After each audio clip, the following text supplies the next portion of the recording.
enojada, sonriente, es ella, la vicepresidenta de la República, la escribana Beatriz Argimón, que además es líder del nuevo movimiento Futuro Uruguay y que ha venido del Palacio Legislativo, ha tenido esa gentileza para una sesión extraordinaria que tuvo sus movimientos. Bienvenida, señora. No, gracias a ustedes por la invitación. Además me dijeron que están cerrando ciclo. Sí. Bueno, los felicito y bueno, y espero que se repita. Muy bien. ¿Cómo estuvo la sesión hoy?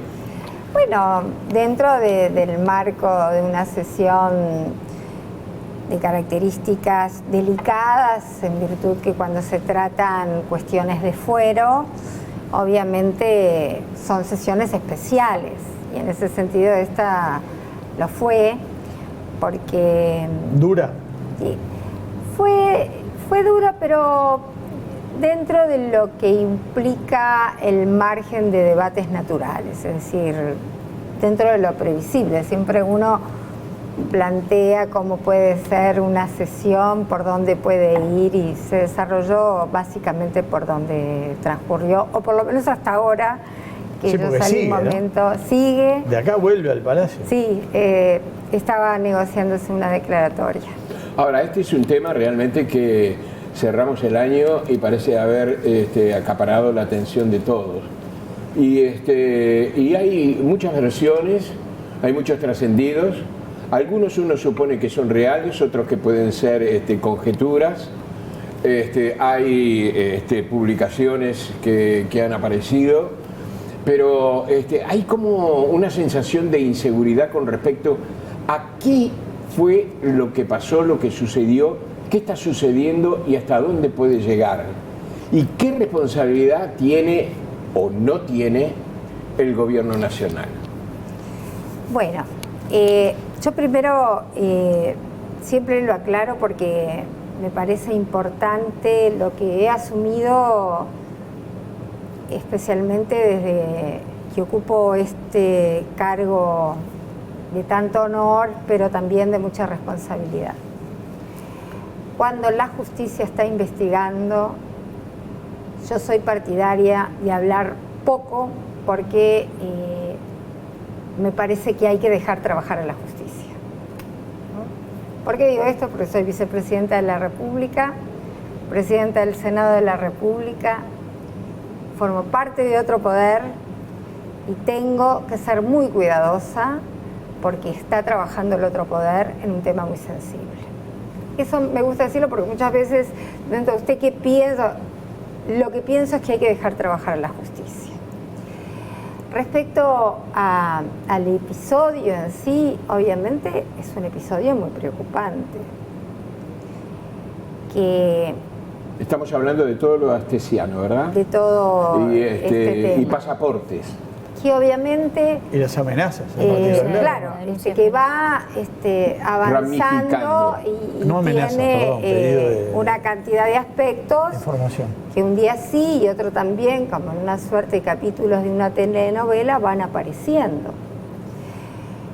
Yo quiero, por lo menos, dar una mirada de una impresión personal respecto a lo que yo no dudo en categorizar como una gran traición a la confianza del presidente. Y en eso sí soy categórica. Luego viene todo un proceso que está enmarcado en una investigación donde precisamente lo que sabemos son trascendidos, que aparentemente están dentro del proceso. La propia fiscal solicita que la dejemos trabajar. Sí. Y le hace pedidos a los periodistas, además. Y la verdad es comprensible en realidad el tema de que uno siente que tiene una investigación importante y que un día sí y otra, como en cuentagotas, empiezan a aparecer episodios que obviamente es necesario que se profundice. Si hay algo claro, es que en este tema, como en todos los temas, hay que ir hasta el fondo. Está bien que se investigue, está bien que se deje trabajar a la justicia, y está bien y corresponde proporcionarle desde el Estado toda la información a la señora fiscal para que trabaje y profundice. Entonces, en ese sentido es donde por lo menos yo entiendo que se enmarca todo este tema. ¿Hasta dónde todas esas conversaciones son de verdad cuestiones que después se procesaban o no? Va a depender de esta investigación. Sánchez dijo, el senador Sánchez, perdón, mis compañeros van a hacer más preguntas. El senador Sánchez dijo hoy que tiene mucha información que no ha trascendido, que está investigando y que va a dar a conocer. Bueno, en realidad lo bueno es que si hay información se acerque a la justicia, ¿no? Porque me parece que es una forma de contribuir sin lugar a dudas a que este caso se esclarezca. Claro. Entonces, por eso digo que lo importante es aclarar el dejar trabajar a la justicia. Me parece que la mejor forma es que un tema que es delicado, sin lugar a dudas, nadie oculta que es un tema de preocupación para el gobierno. Bueno, ojalá se pueda profundizar. La justicia obviamente está actuando y se le están dando todas las garantías para que pueda hacerlo, pero no es la primera vez que, digamos, a partir de filtraciones de, bueno, pues muchas veces el periodismo se nutre de esas cosas y terminan repercutiendo en cargos, ¿no? Personas que renuncian o se les pide que lo dejen. En este caso la justicia está actuando, pero las propias filtraciones de los chats de Atesiano muestran conversaciones, sobre todo estoy hablando de gente de la órbita de la policía, ¿no? Que aparentemente habría tenido actitudes que no están reñidas con la ética, eventualmente con la ley, y que podrían eventualmente ameritar destituciones por más que la justicia no haya terminado su actuación. ¿Cómo ves sobre todo esto que apareció vinculado a la policía y si no ameritaría eventualmente tomar decisiones desde el gobierno antes que la justicia actúe?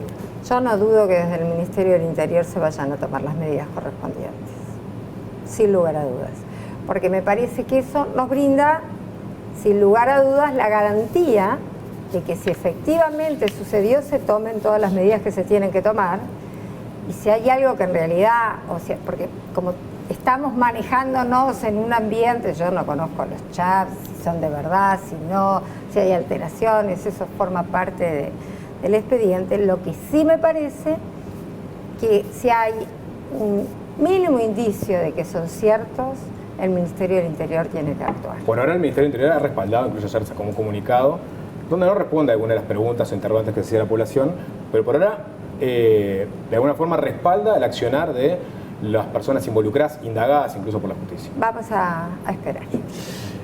Usted decía, yo no puedo hablar o prefiero el silencio, dejar actuar a la justicia. Sin embargo, todos los días se filtran cosas nuevas en goteos y a veces en momentos clave. Por ejemplo, esta denuncia de Carrera y Vergara aparece justo cuando sale la sentencia a favor del gobierno en el tema del Cantón Nasí.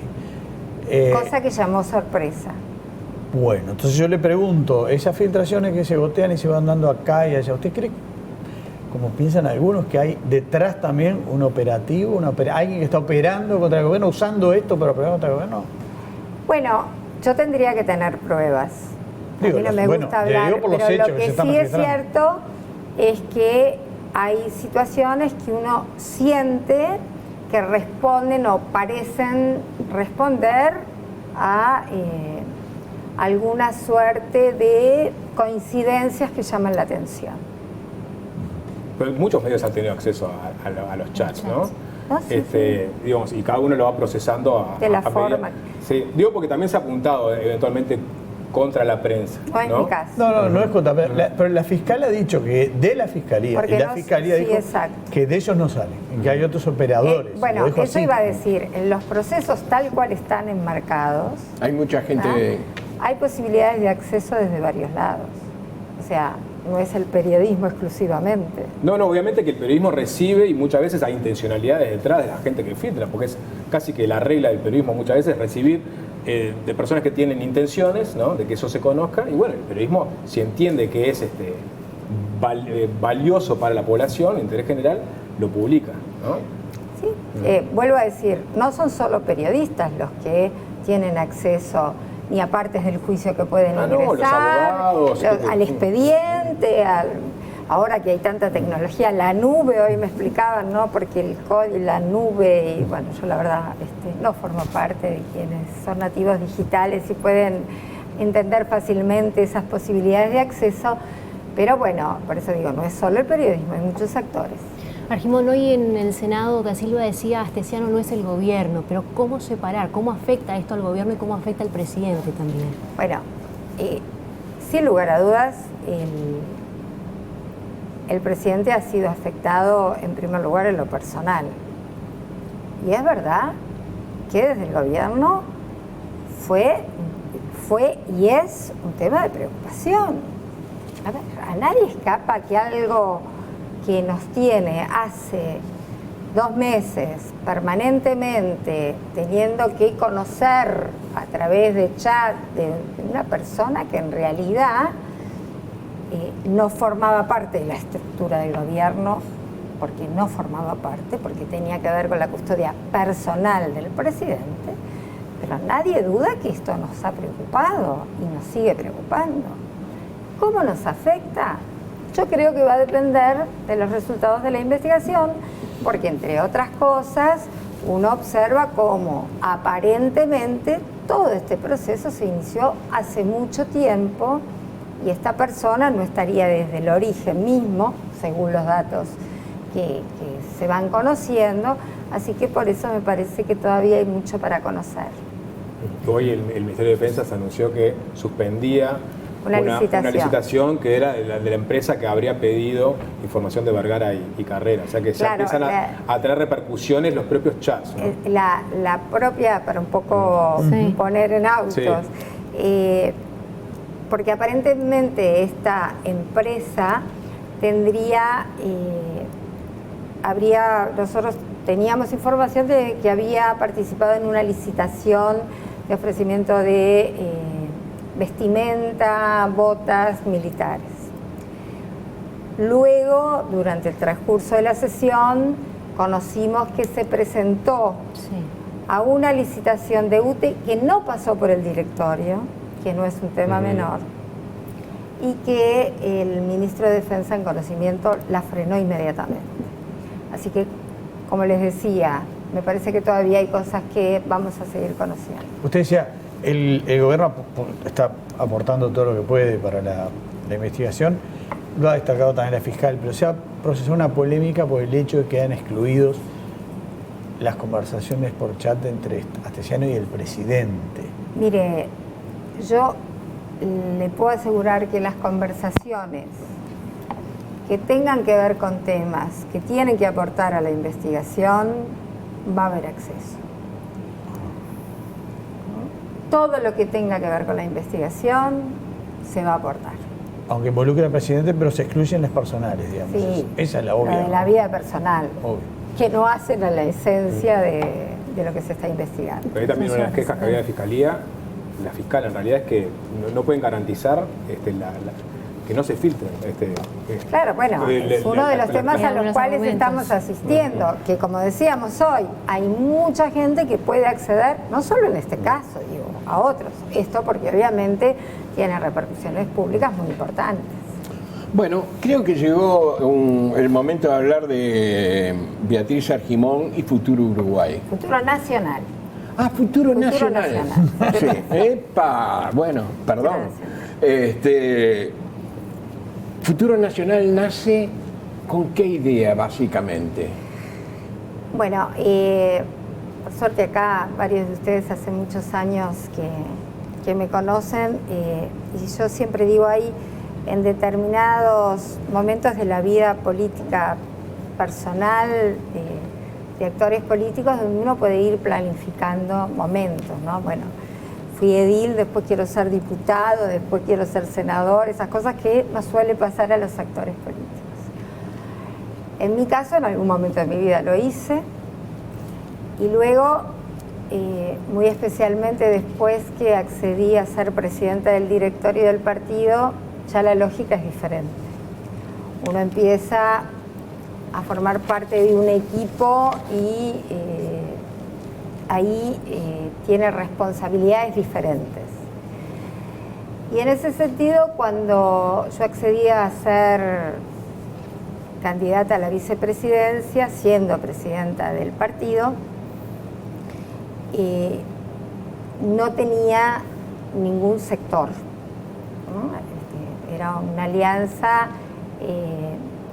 que una de las características que tenía era que yo, la verdad, tengo buen vínculo con todos los sectores del partido, y era una fórmula complementaria, ¿no? Porque teníamos distintas plataformas, incluso en algunos temas pensábamos hasta distinto, pero totalmente una fórmula que se complementaba. ¿Wilsonista?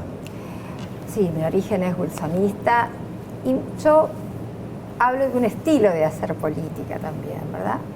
Que tiene que ver con futuro nacional.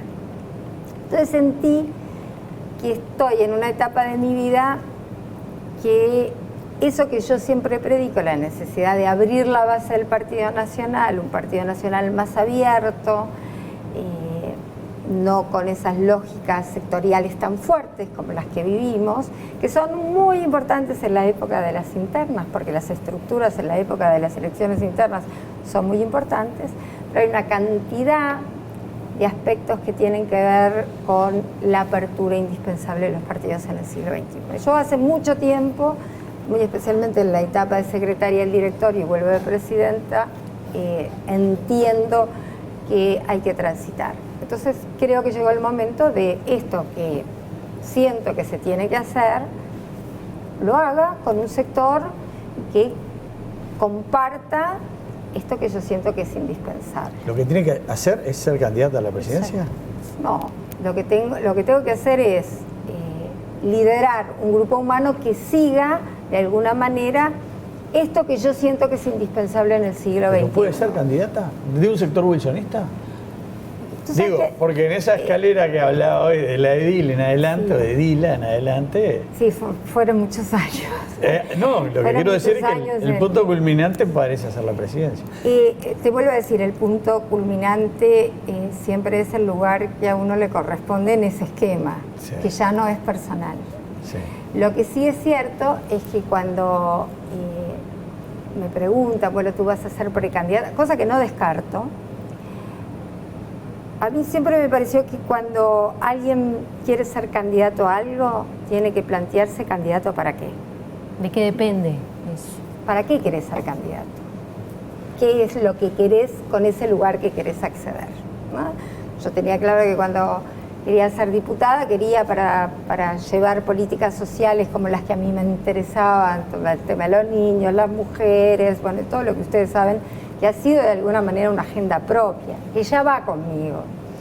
Pero ahora siento que estoy en un momento, fíjate que el otro día yo le decía a un grupo de profesionales que estamos trabajando en algunos temas que les voy a decir, yo siento que ya el mundo no tiene nada que ver con el mundo ni con el país con que asumimos.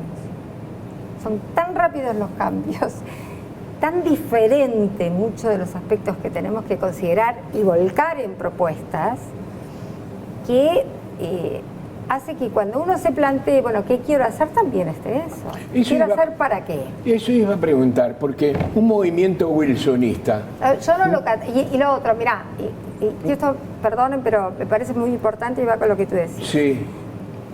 Hoy, yo que me siento y además mi forma de hacer política siempre está vinculada a una orientación wilsonista, yo siento que hoy el wilsonismo está impregnado en todo el partido y el herrerismo está impregnado en todo el partido. Entonces, hacer un sector hablando, bueno, nosotros somos exclusivamente wilsonistas, no responde a la realidad. Claro, porque eso iba a decir, nuestro compromiso con usted tiene más de 50 años. Claro, y fue maravilloso en su momento. Se creció con eso, ¿verdad? Sí, se claro. creció. Y ¿Qué quedó de eso?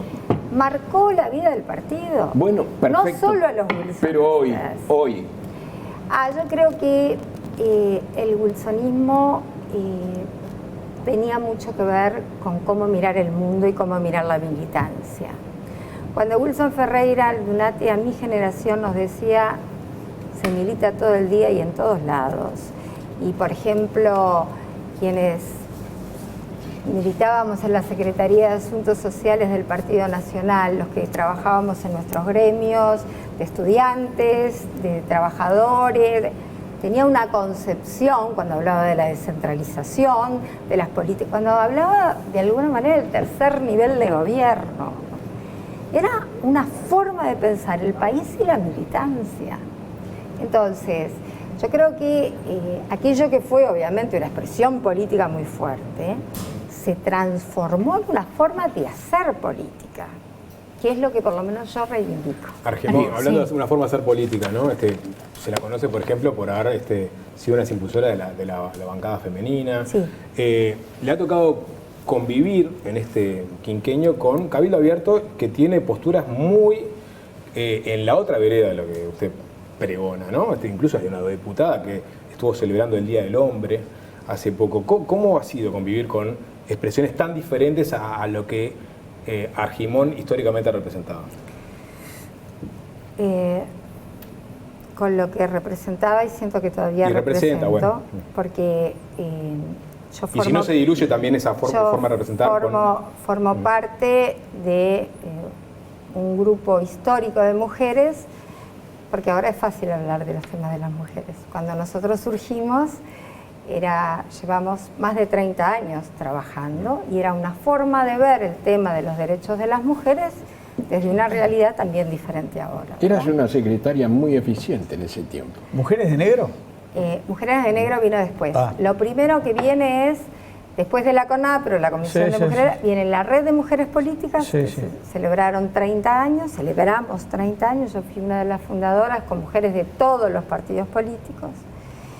Y hago mi homenaje a Daisy con esto también y a compañeras que ya no están.